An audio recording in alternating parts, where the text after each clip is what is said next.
যোৱাকালি অসমৰ মাননীয় মুখ্যমন্ত্ৰী মহোদয়ে যিটো কেবিনেটত এটা ডিচিশ্যন লৈছে কেবিনেট ডিচিশ্যন যে গো মাংস ৰাজহুৱা অনুষ্ঠান খোৱালৈ এইটো এটা ঐতিহাসিক ডিচিশ্যন যিটো ডিচিশ্যনৰ দ্বাৰা যিটো সিদ্ধান্তৰ দ্বাৰা আগন্তুক দিনত আমাৰ বিশেষ সমাজখনত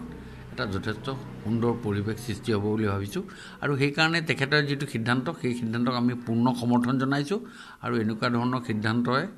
আগন্তুক দিনত সমাজখনক এটা ভাল গতিৰে আগবঢ়াই লৈ যাব বুলি ভাবিছোঁ বিৰোধীয়ে কৰা কথা এইটো নিয়ম মাফিক এটা কথা কৰিব কিন্তু গোটেই কথাটো ভালকৈ তেওঁলোকক যদি বিশ্লেষণ কৰি চায় আজিৰ ডেটত গো মাংস ৰাজহুৱাকৈ খোৱাৰ যিটো প্ৰাসংগিকতা সেই প্ৰাসংগিকতাটো কোনো ধৰণে আছে বুলি মই নাভাবোঁ আৰু মই ভাবিছোঁ এই যিটো সিদ্ধান্তই এইটো সঠিক সিদ্ধান্ত হৈছে আৰু এই সিদ্ধান্তটোৱে ইয়াক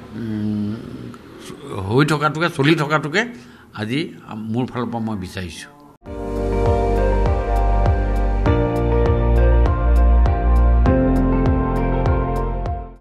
আপুনি চাই আছে ND24